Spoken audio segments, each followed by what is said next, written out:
రెండవ సమూయేలు 6వ అధ్యాయం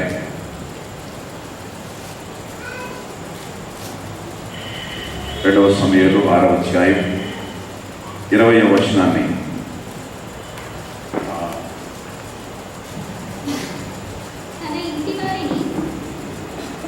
ఒక నిమిషం 6:16 చదువుదాం. మొదట యెహోవా మందసము దావీదు పురమునకు రాగా సౌలు కుమార్తెయగు మీకా కిటికీలో నుండి చూచి యెహోవా సన్నిధిని గంతులు వేయుచు నాట్యమాడుచునున్న దావీదును కనుగొని తన మనస్సులో అతని హీనపరచను. చాలు ఏం చేసింది? 22వ వచనం చదువు. ఇంతకంటే మరి ఎక్కువగా నేను తృణీకరింపబడి నా దృష్టికి నేను అల్పుడనై నీవు చెప్పిన పనికత్తెల దృష్టికి ఘనుడనగుదునని మీకాలుతో అనే మరణము వరకు సౌలు కుమార్తె యొక్క మీకాలు పిల్లలను కనలేదు. మరణము వరకు సౌలు కుమార్తె యొక్క మీకాలు పిల్లలను కనలేదు. దేవుడి వాక్యాన్ని మన వెనుకడిలో సమృద్ధిగా ఆశీర్వదించుగాక. రైట్. ఈ యొక్క లేఖనం దాదాపుగా 1 నెల క్రితం నా మనసులోకి వచ్చింది. దీన్ని నా ట్యాబ్లో ఫీడ్ చేసి దీన్ని ఆలోచించాలి అని ఒక క్వశ్చన్ మార్క్ పెట్టి ఉంచాను. ఈ వారం దాని గురించినటువంటి ఎక్స్ప్లెనేషన్ చెప్తున్నాను. చాలా మంది జీవితాలు ఎంత ప్రయాసపడినా అభివృద్ధి చెందవు, ఎంత కష్టపడినా ప్రయోజకులు కాలేదు, ఎంత పైకొద్దామని ప్రయత్నించినా పైకి రాలేదు. ఎప్పుడూ జరిగేటువంటి నష్టాలే, ఎప్పుడూ జరిగేటువంటి నిరాశలే, ఎప్పుడూ కలిగేటువంటి ఇబ్బందులే వాళ్ళకి ఎప్పుడూ కలుగుతూ ఉంటాయి. కలగకూడదని ఎంత ప్రయత్నించినా అవి కలుగుతూనే ఉంటాయి. అభివృద్ధి చెందడానికి, దీవించబడడానికి ఎన్ని అడుగులు ముందుకు వేసినా దానికి డబల్ అడుగులు వాళ్ళు వెనక్కి వేస్తారు. ఈ విధంగా చాలామంది ఆత్మీయతలో కానీ, ఆర్థికంగా కానీ, సామాజికంగా కానీ, మానసికంగా కానీ ప్రతి ఒక్క ఏరియాలో కూడా నిరుత్సాహంతో డౌన్ అయిపోయినటువంటి స్థితిలో ఉండటం జరిగింది. ఒక వ్యక్తి ఫలించలేకపోవడానికి, ఫ్లరిష్ కాలేకపోవడానికి కొన్ని రీజన్స్, లేఖనానుసారమైనటువంటి రీజన్స్ అన్నీ నేను ఇప్పుడు ఇవ్వలేను. జస్ట్ ఈ వర్డ్లో నుంచి ఒక ఏరియాలో మాత్రమే నేను ఇవ్వగలను. ఒక వ్యక్తి అభివృద్ధి చెందలేకపోవడానికి గల కారణం ఏంటి? ఒక వ్యక్తి ప్రయోజకుడు కాలేకపోవడానికి గల కారణం ఏంటి? అనుకున్నంత స్థితిలోనికి, వృద్ధిలోనికి రాలేకపోవడానికి గల కారణం ఏంటి? మొదటిది, ఒక వ్యక్తి యొక్క సోమరితనం అతని యొక్క అభివృద్ధికి చాలా. సోమరులు ఎప్పటికీ పైకి రాలేదు. సోమరివాని పొలం దగ్గరికి వెళ్ళినప్పుడు ఎట్లుంటుందంట? ముళ్ళ కుప్పలతోనూ గచ్చ పొదలతోనూ నిండిపోయి ఉంటారు. సోమరి ఎప్పుడు పనుల్ని రేపు చేద్దాం, ఎల్లుండి చేద్దాం, మళ్ళీ చేద్దాం, మళ్ళీ చూద్దాం, ఇప్పుడు కాదు అన్నట్టుగా వాయిదాలు వేస్తారు. వాయిదాలు వేసేటువంటి సోమరులు, పనిని క్విక్గా చేయలేని వాళ్ళు ఎట్టి పరిస్థితుల్లో అభివృద్ధిని పొందలేదు. అందులోనే సరైనటువంటి విధంగా ఆలోచించలేని వారు, ఒక నిర్ణయాన్ని ఒక ప్రయోజనకరమైన, మేలుకరమైన అభివృద్ధిలోనికి నడిపించే, మంచి భవిష్యత్తును చూపించేటువంటి ఒక ఆలోచనని కరెక్ట్గా ఆలోచించి వాళ్ళు ఆ నిర్ణయాన్ని తీసుకోలేదు. ఒకని ఆలోచన కరెక్ట్గా లేకపోతే కూడా ఆ మనుషులు పైకి రాదు. కాబట్టి ఒక పని మాత్రమే కాదు, పని చేయటానికి అవసరమైనటువంటి కరెక్ట్ అయినటువంటి ఆలోచన కూడా మన అభివృద్ధికి చాలా అవసరం. కాబట్టి ఒక వ్యక్తి ఆత్మీయంగానైనా భౌతికంగానైనా అభివృద్ధి చెందాలి అంటే మొదట తన ఆలోచన కరెక్ట్ అయిందై ఉండాలి. రెండు, తన పని వాయిదాలు వేయకుండా సోమరితనంగా కాకుండా తన పని ఎప్పుడు కూడా క్విక్గా వెంటనే దాన్ని చేయాలి. అప్పుడు ఆ వ్యక్తి ఫలించడానికి, అభివృద్ధి చెందడానికి అవకాశం ఉంది. నెంబర్ 2, ఒక వ్యక్తి పైకి రావాలన్నా, ఒక వ్యక్తి అభివృద్ధి చెందాలన్నా తన యొక్క సెల్ఫ్ ఎఫర్ట్స్ మాత్రమే కాకుండా దేవుని దయ కూడా ఆ మనిషికి చాలా అవసరం. ఏం కావాలి? దేవుని దయ. బాగా గుర్తుపెట్టుకోవాలి. బైబిల్ చెప్తుంది, ఆయన అనీతిమంతుల మీదను నీతిమంతుల మీదను ఆయన ఏం చేస్తున్నాడు? ఆయన వర్షాన్ని కుమరిస్తున్నాడు. వారికి కావలసిన నీటిని వాళ్ళకి దేవుడు ఇస్తున్నాడు. ఆయన ప్రేమలో పక్షపాతం లేదు. దేవుణ్ణి నమ్మిన దేశాలు అభివృద్ధి చెందినాయి, దేవుణ్ణి నమ్మని దేశాలు అభివృద్ధి చెందినాయి, దేవుడు కాని వాటిని నమ్మిన దేశాలు అభివృద్ధి చెందినాయి. ఒక అభివృద్ధి దేవుని ఆశీర్వాదానికి చిహ్నం అనుకుంటే ఎప్పటికీ పొరపాటు. ఆర్థిక సంబంధమైన అభివృద్ధి మాత్రమే దేవుడు ఇచ్చేటువంటి దీవెన అనుకుంటే పప్పులో కాలేసినట్లే. ఆర్థిక సంబంధమైన దీవెన ఒక్కటే కాదు, ఆర్థిక సంబంధమైన దీవెన కూడా one of the parts of God's blessing. అది కూడా దేవుని ఆశీర్వాదాలలో ఒకటి. రైట్? లాజరు ఉన్నాడు, బీదవాడు, సంపాదన లేదు, అనారోగ్యాలు. ఆ ధనవంతుడు పారేసిన రొట్టె ముక్కలు తినేవాడు. కానీ ఐశ్వర్యవంతుడుగా పరలోకంలో ఉన్నాడా లేదా? భూలోకంలో దరిద్రుడే, కానీ పరలోకంలో ఐశ్వర్యవంతుడు. అలాగే ఐశ్వర్యవంతులు చాలా మంది ఉండొచ్చు, కానీ ఐశ్వర్యమే ప్రాధాన్యం కాదు. కానీ కరెక్ట్ అయినటువంటి దేవుని దయను పొందగలిగిన వాడే నిజమైన ఆశీర్వాదం పొందారు. దేవుడిచ్చే ఆశీర్వాదం ఎలా ఉంటుంది అని అంటే, మొదటిది నీకు గర్వాన్ని తేదు. దేవుడిచ్చే ఆశీర్వాదం ఎప్పుడు అది అభివృద్ధి చెందుతూ ఉంటుంది. దేవుడిచ్చే ఆశీర్వాదం అది దేవుని చేత భద్రపరచబడతాడు. దేవుడిచ్చేటువంటి ఆశీర్వాదం అది మన హృదయానికి నెమ్మదిని, సమాధానాన్ని, సెక్యూరిటీని,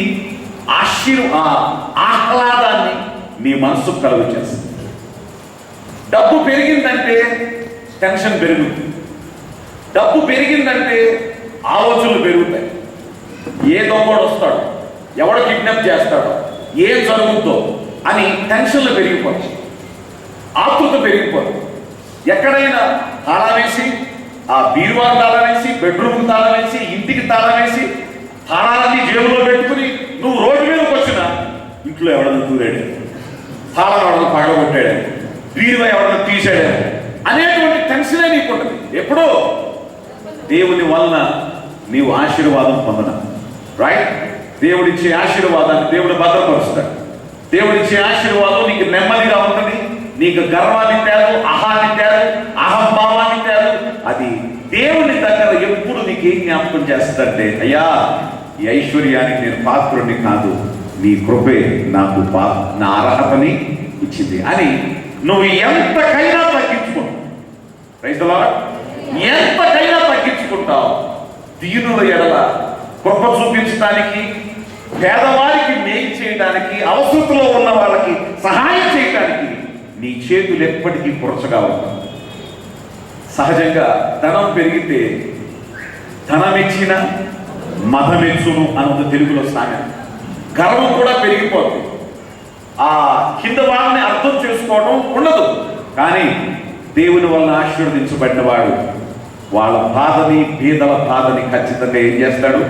అర్థం చేసుకుంటాడు. దేవునికి స్తోత్రం. So right. నెంబర్ 2, రెండవది, దేవుని కృప ఆశీర్వాదం పొందడానికి ఒక మనిషికి అవసరం. ఇంకెందుకు మనుషులు ఫలించలేదు?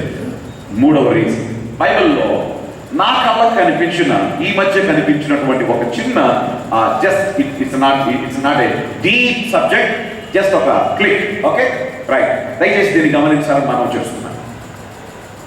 ఒకరోజు దావీదు రాజు అయిన తర్వాత దేవుని మందస్సు అబీనాదాబు ఇంట్లో 20 సంవత్సరాలు ఉండిపోతే, అబీనాదాబు ఇంట్లో నుంచి దేవుని మందస్సాన్ని ఆయన నగరుకు తీసుకొస్తున్నాడు.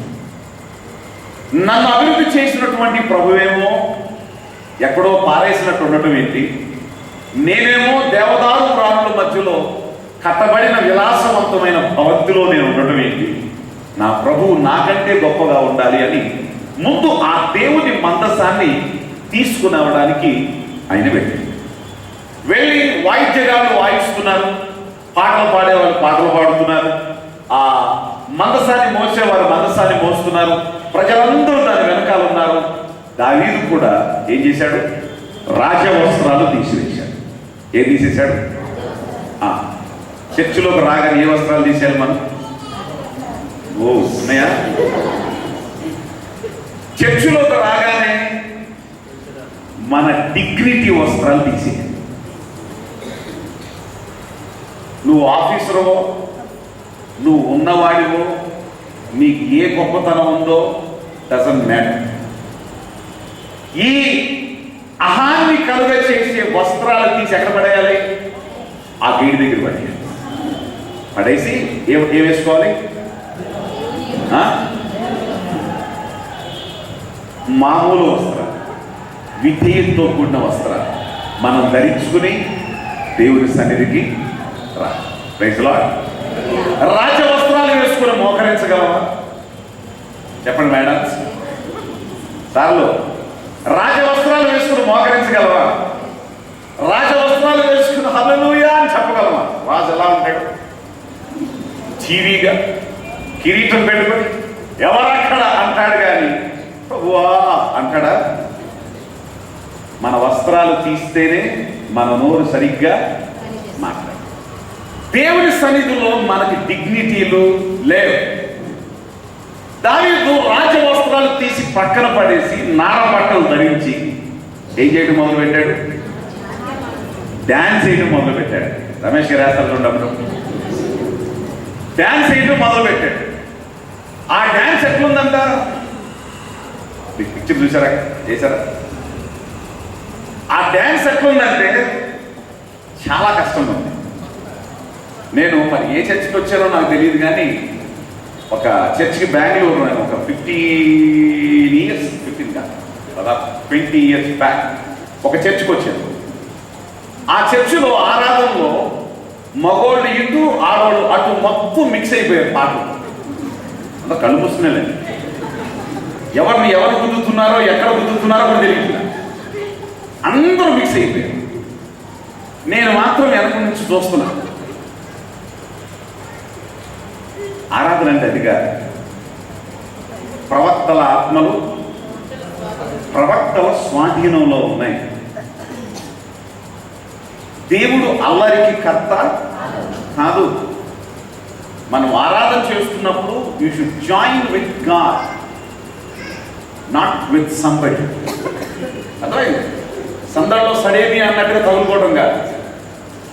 కాబట్టి ఆ వ్యవహారాలు మంచిది కాదు.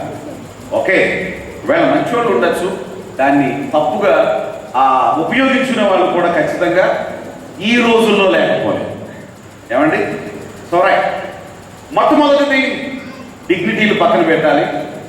రెండవది దేవుని దగ్గరికి వచ్చాడు, డ్యాన్స్ వేయడం మొదలు పెట్టాడు. ఆ డ్యాన్స్ కూడా ఎట్లుందంటే కాస్త శృతి మించినట్టు ఉంది. బట్టలు కూడా చూసుకోలేదండి ఆయన. బట్టలు కూడా ఎప్పుడు వేయలేదు ఆయన అంత డ్యాన్స్, ఆ ఒక్కసారే వేసాడు. మనోళ్ళు కూడా ఎప్పుడు ఆదివారం డ్యాన్స్ వేయమంటారు. కొన్నిసార్లు డ్యాన్స్ వేసే పాటలు ఉంటాయి, కొన్నిసార్లు ఆత్మలో ఆరాధించే పాటలు ఉంటాయి, కొన్నిసార్లు ఆయన వాక్యాన్ని అనుభవించే పాటలు ఉంటాయి. రకరకాల విధాలుగా ఆయన ఏం చేయాలి? ఆరాధన. ఎప్పుడు డ్యాన్స్ కాదు, అది స్పిరిట్ ఫ్లో ప్రకారం ఆత్మ యొక్క నడవడిక ఎట్లా ఉంటుందో అట్లా ఆరాధించాలి. నేను ఎప్పుడు ఇట్లాగే ఆరాధిస్తానంటే ఆయన కూర్చుని ప్రేక్షకులాగా చూస్తాడు, బాబు ఎవరినో ఆరాధించింది లేదు, నేను ఎప్పుడు చించానంటే సరే వేసుకోండి అంటాడు ఆయన. ఎప్పుడు you should sense the shepherd. Copper ఎప్పుడు కూడా సెన్స్ చేయాలి.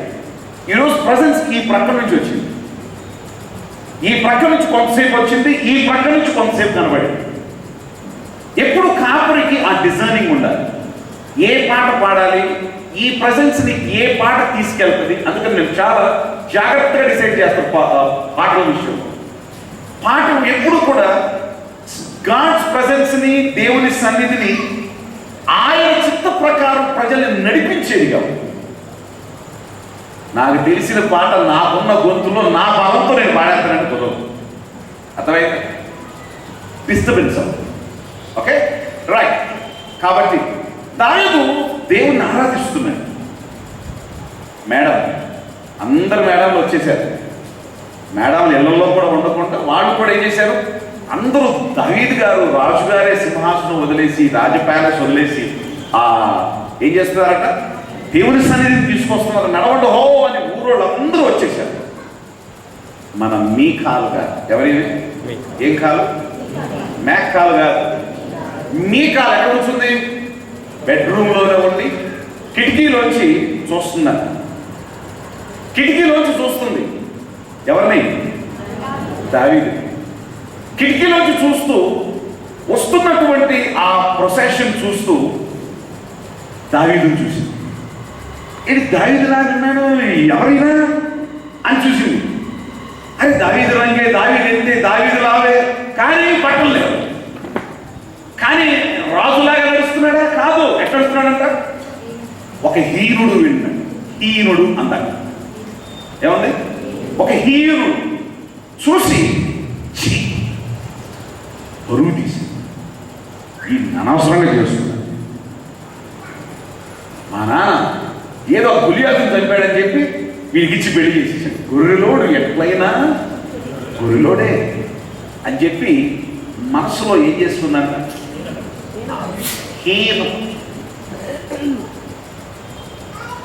ఈమె మంచం మీద కూర్చోకుండా ఒకవేళ రోడ్డు మీదకి వచ్చి వాళ్ళతో జాయిన్ అయితే ఈ బాధ ఉండేది కానీ ఉంటుంది.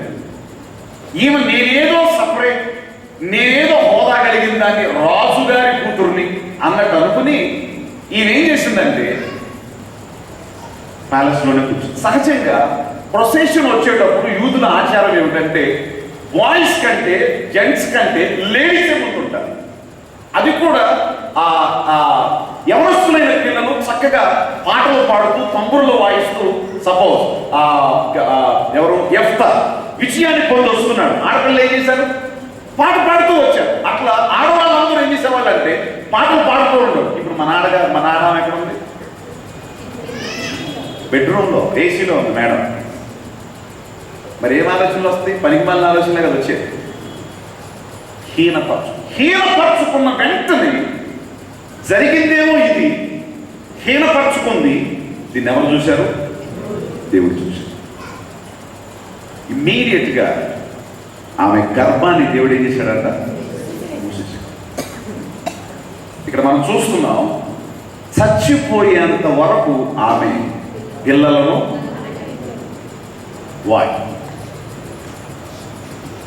ఎందుకు మీకాలు ఫలించలేకపోయింది,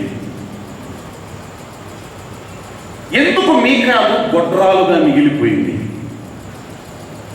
ఎందుకు మీకాలు ఎంత ప్రయత్నించినా ఆమె పిల్లల్ని కనలేకపోయింది, ఎందుకు ఆమెకి ఫలం రాలేదు?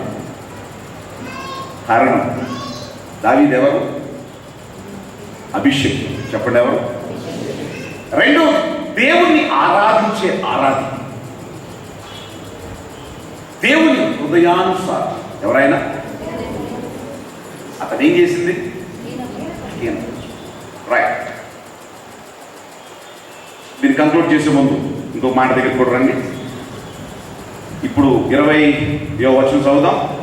తన ఇంటి వారందరినీ దీవించుటకు దావీదు తిరిగి రాగా సౌలు కుమార్తె యొక్క మీకాలు దావీదును ఎదుర్కొన్న బయలుదేరి వచ్చి హీనస్థితి గల ఒక పనికత్తెలు చూచుచుండగా వ్యర్థుడొకడు తన బట్టలను విప్పి వేసినట్లుగా ఇశ్రాయేలీయులకు రాజువైన నీవు నేడు బట్టలను తీసివేసి ఎంత ఘనముగా కనబడితివని అపహాస్యము చేసినందున దావీదు నీ తండ్రిని అతని సంతతిని విసర్జించి ఇశ్రాయేలీయులను తన జనుల మీద నన్ను అధిపతిగా నిర్ణయించుటకై నన్ను ఏర్పరచుకున్న యెహోవా సన్నిధిని నేను అలాగూ చేసి తిని యెహోవా సన్నిధిని నేను ఇంతకంటే మరి ఎక్కువగా నేను తృణీకరింపబడి నా దృష్టికి నేను అల్పుడునై నీవు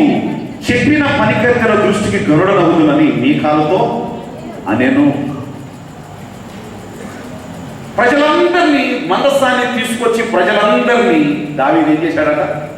ఆశీర్వదించి నా కుటుంబం వారు కూడా రండి, మిమ్మల్ని కూడా ఆశీర్వదిస్తానని చెప్పి కుటుంబం వారందరూ ఆశీర్వాదం పొందడానికి అందరూ తలపించి భార్యలు పిల్లలు అందరూ ఆశీర్వాదం పొందుతుంటే ఏమో కూడా వచ్చిందండి. రావటానికేమో వచ్చింది. వచ్చేమంటది ఈ పనికత్తెలు ఎవరైనా ఏమంది నీ వాళ్ళని ఏమంది ఆ మాట హీన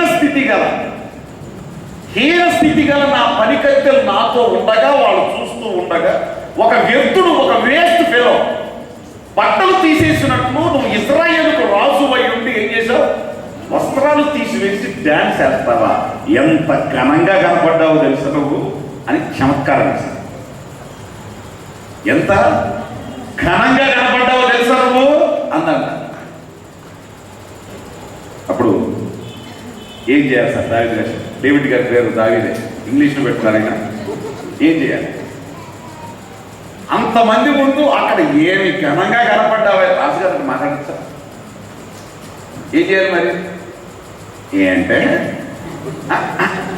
అని పట్టుకోలేదు కర్ర. చెప్పండి, ఏంటి మాట్లాడాలని చెప్పి కర్ర తీయాలా లేదా? చూడండి, తీయాలా లేదా? లాగి కొట్టాలా లేదా? లేదా పక్కన వాళ్ళు? ఎందుకంటే రాజుని అందరి ముందు ఏం చేయకూడదు. మీ గుద్దులాట ఏమైనా ఉంటే రూమ్లోకి వెళ్ళి కొట్టుకోండి. కానీ అందరి ముందు బహిర్గతంగా నువ్వు అవమానపరచకూడదు. వెంటనే రాజు ట్రీట్మెంట్ చేయాలి. ఏం చేయలేనుడా? కానీ దావీదు ఎంత చక్కని రిప్లై ఇచ్చాడంటే, నేను ఎవరో సన్నిధిలో నేను అంత చేయలేను. నీ తండ్రిని నీ వాళ్ళని విసర్జించి ఇశ్రాయేలుని నేను పోషించటానికి నాకు సింహాసనం ఇచ్చిన నా దేవుని సన్నిధి నీ దృష్టికి ఒకవేళ హీరుల్లాగా నేను కనపడ్డానేమో, నీ చెలికత్తెల దృష్టికి నీ పనివాళ్ళ దృష్టికి నేను ఎట్లున్నాను? గరుడుగానే ఉన్నాను. ఎందుకంటే వాళ్ళందరూ వచ్చిన ఆశీర్వాదాన్ని వాళ్ళు పొందారు. పొందంది ఎవరు? నువ్వే. చక్కని ఏం తన తిట్ల ఏం చేయి, ఆశీర్వాదం ఇచ్చి ఆశీర్వాదం ఇవ్వాలి. ఆ మాట మాట్లాడు. వై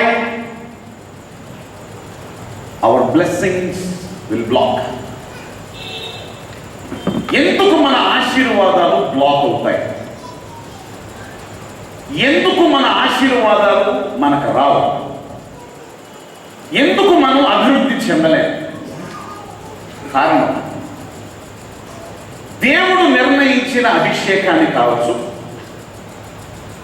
దేవుడు ఎన్నుకున్నటువంటి మనిషిని కావచ్చు, దేవుడు ఎన్నుకున్నటువంటి పనిని కావచ్చు, మనం ఎదిరించి దానికి వ్యతిరేకంగా మనం ఏది చేసినా కూడా దేవుడు దానిని సహించడు. దేవుడు దాన్ని ఏం చేయడు? అభిషేకానికి ఎదురు తిరగడం, అభిషేకానికి కుట్ర పనడం, అభిషక్తులకు మోసం చేయడం అనే దాన్ని దేవుడు ఎట్టి పరిస్థితుల్లో సహించడు.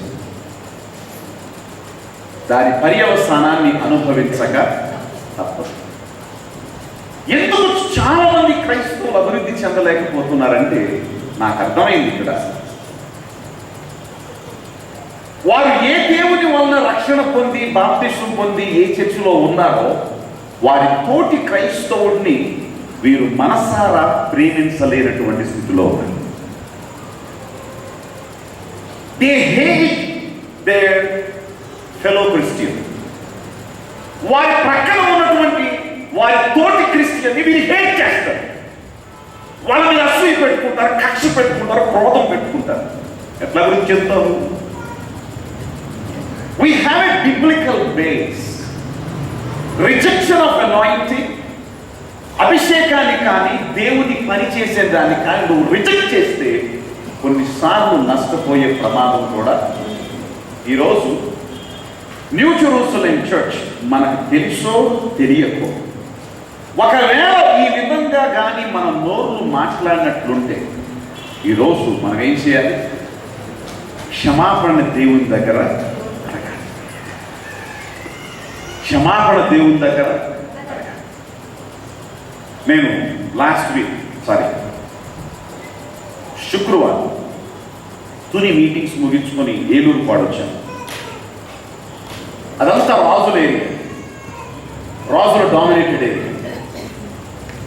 అక్కడ ఒక పాస్టర్ గారు ముస్లిమ్స్ నుంచి కన్వర్ట్ అయ్యి ప్రభువుని నమ్ముకొని ఆయన మెయిన్ రోడ్డు పక్కన ఒక చర్చ్ కట్టాడు, ఒక పంచాయతీ స్థలం. రంగరాజు అనే పేరు కలిగిన ఆయన గవర్నమెంట్లో కేసు వేసి కలెక్టర్ని వీళ్ళని అందరినీ రప్పించి ఒక అర్ధరాత్రి పూట పాస్టర్ గారిని పిల్లల్ని అందరినీ జీబులో వేసుకొని తీసుకుని వెళ్ళిపోయి మొత్తం చర్చ్ అంతా నేలమట్టం చేసి తెల్లారేసరికి అక్కడ ఇటుకలు కానీ మట్టి కానీ ఏమి కూడా లేకుండా మొత్తం దాన్ని ప్లెయిన్ ల్యాండ్ చేసేసారు. జాగ్రత్తగా వచ్చి చూసుకుంటే ఏమీ లేదు. ఇది ఏం చేయగలరు? ఏమీ చేయలేదు. ఏడ్చి చాలా బాధపడ్డారు. అయితే ఒక్క వారంలోనే ఆయనకు అనారోగ్యం స్టార్ట్ అయింది. రోగిగా హైదరాబాద్ తీసుకెళ్లారు, శవంగా వెనక్కి తీసుకొచ్చారు. దాన్ని మీద చేతులేసిన ముగ్గురు మెయిన్ హీరోస్, ముగ్గురు చచ్చిపోయారు. ఆ తర్వాత ఇంకొక హిందూ కాపుకులస్తు, ఇప్పటికీ హిందూనే ఆయన. వీళ్ళకి జరిగిన అన్యాయాన్ని ఆయన భరించలేక ఆ ల్యాండ్ పక్కనే ఉన్నటువంటి ఒక 3 ఎకరాల స్థలం కొని అందులో 15 సెంట్లు పాస్టర్ గారిని పిలిచి, ఇదిగోవయ్య ఈ 15 సెంట్లు నీకు చర్చి కట్టడానికి ఇస్తున్నా అని చెప్పి 4 లక్షలు ఆయనకి ఇచ్చి వచ్చే ఫిబ్రవరి 11 సంవత్సరానికి ఖచ్చితంగా ఇక్కడ చర్చి మళ్ళీ ఓపెన్. ఫిబ్రవరి 11 2012 సంవత్సరంలో దాన్ని పడగొట్టారు.